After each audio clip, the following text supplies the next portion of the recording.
Good evening. How are you? Thank you for having me today, esteemed honorees, all of our guests. Thank you for being here this evening.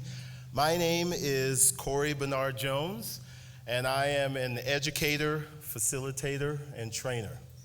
I'm currently a trainer for the Anti-Defamation League for the World of a Difference Institute, and I've been a trainer for 10 plus years. Thank you. No one is actually sure how many years. They may be afraid that it might date us all a little bit. Who knows? But it's been a good 10 years. In my years with the Anti-Defamation League, I have to admit that the term educator or teacher would be a little bit misleading. In fact, I've been a student all of this time. I've learned more from the Anti-Defamation League than I could ever hope to teach or facilitate in learning or in a training. I've learned through working with the Anti-Defamation League the importance of being an ally, what it means to stand up for what you believe in, to actually say something when you see something going on that shouldn't, someone called a name, someone treated improperly. I've learned that being an ally is important, and what is the cost when we do nothing? What happens when we actually don't act? My dedication to the Anti-Defamation League could be summed up in the life experiences of two fifth graders. We'll call them CJ and Brian. CJ and Brian were typical fifth grade students. CJ was one of those kids who was not quite popular, but was on the fringes, really wanted the acceptance of the popular kids, did his best to fit in, but had a little trouble with it. Brian is a little bit more eccentric. He was one of those students whose idiosyncrasies made it difficult sometimes for some of the other students to participate in games with him, to hang out with him at lunch, to play on the playground. As a result, this made life pretty difficult for Brian. Now, CJ was an African-American student, and Brian was Caucasian of Irish descent, and they sat next to each other in their fifth grade class. Over their time together, CJ observed Brian being bullied quite a bit. Saw him being called names, picked on, pushed, hit, physically abused on many occasions. And CJ did nothing, absolutely nothing. Now, I'll have to warn you that the story has both a tragic and a hopeful ending. Brian didn't make it to the sixth grade. He passed that summer by his own hand. CJ went on to the sixth grade, graduated from high school, went to college, and eventually ended up being an Anti-Defamation League trainer and does anti-bias work all over the Front Range. That student standing before you here tonight.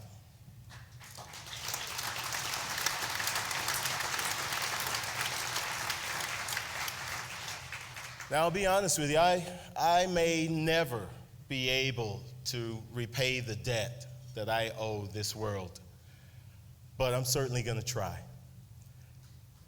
Thank you. Through my work with the Anti-Defamation League, I've had the opportunity to sit in conversations with hundreds of students, some of whom were in the third grade, and to listen to them talk about what it means to them to be respected and valued and accepted for who they really are. I've heard them share their pain, their hopes, and what their vision would be for what this world could be. Through my travels with the Anti-Defamation League, I've gone to Washington, D.C., and had the opportunity to hang out and learn and explore with students from all over the country.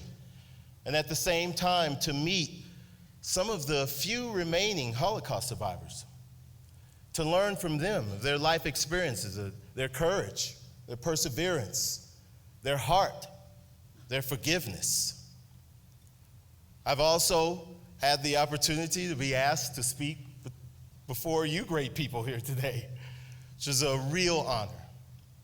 And I can say honestly, I am a student and an ardent supporter of the Anti-Defamation League and of its charge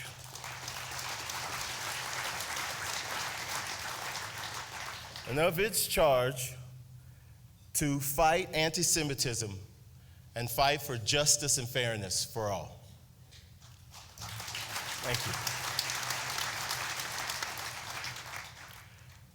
One of the most important things that I've gained in my time here at the Anti-Defamation League is I've had the opportunity to heal, to actually accept that my actions caused harm to another, however subtle, however young I might have been at the time. I did harm. And now I'm dedicating myself to doing as much good as I can, to learning as much about myself as I can, to helping other students learn about themselves and the importance of treating each other with kindness and respect and of accepting each other. So I'm asking you to join us tonight. When you leave this evening, there's going to be a table outside, and I hear there's chocolates on the table as well. Incentive. Grab a chocolate, grab an envelope, and please make a contribution to the work that we're doing here at the Anti-Defamation League. Write a check, put all of your credit card numbers, don't leave that one last number off. Oh, I did that, I had no idea. We're on to you. Make a donation, and then get involved. Whether it be in your workplace, at home, in your community, there's always something you can do, because all of us has a debt to pay. One of my favorite authors is John Steinbeck, and he says that every man comes into this world with a debt to pay. If he tries to pay that debt, it only gets bigger. And if he ignores it, it destroys him. Join us tonight. Thank you for joining us, for being here tonight, and make sure you stop by the table, grab some chocolates and an envelope, and thank you again. Have a good evening.